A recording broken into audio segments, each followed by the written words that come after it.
માગતા આવડતું ન આપણને. આ તો શોખ છે નાળિયેર ને મરચાં ઘરે ટીંગાનો. હવે નાળિયેર વેચવા વાળો સુખી ના હોય, રોજ ઘરે 5 તોરણ બાંધી દે. હું કામ અંધશ્રદ્ધામાં જાઉં?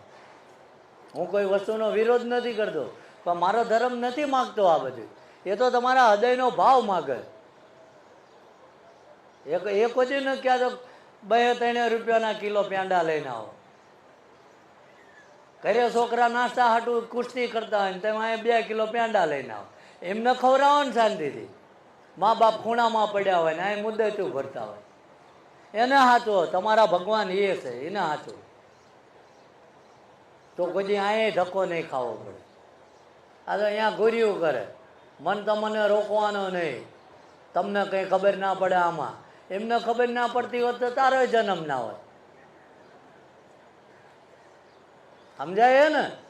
એમ થોડામાં જાજુ કહી દઉં છું. એટલે સમયનો અભાવ છે.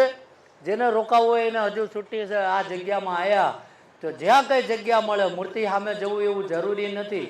અને હજુ ખુલ્લું જ છે, મંદિર ખુલશે, ધક્કામુક્કી નહીં કરવાની.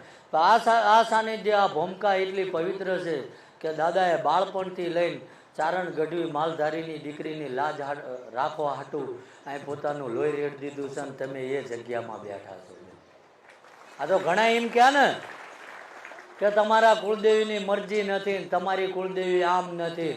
હું તો એવું માનું કે કદાચ જગતમાં ભટકી ગયા હોય, તમારા વડવાની થોડી પુણ્ય હોય ને ક્યાંક 5 આંગળીએ 5 પુણ્ય હારા તમે કર્યા હોય અને તમારી કુળદેવી રાજી થઈ હોય ને તો તમે આ સાનિધ્યમાં પહોંચી શકો. બાકી બધાની તાકાત નથી.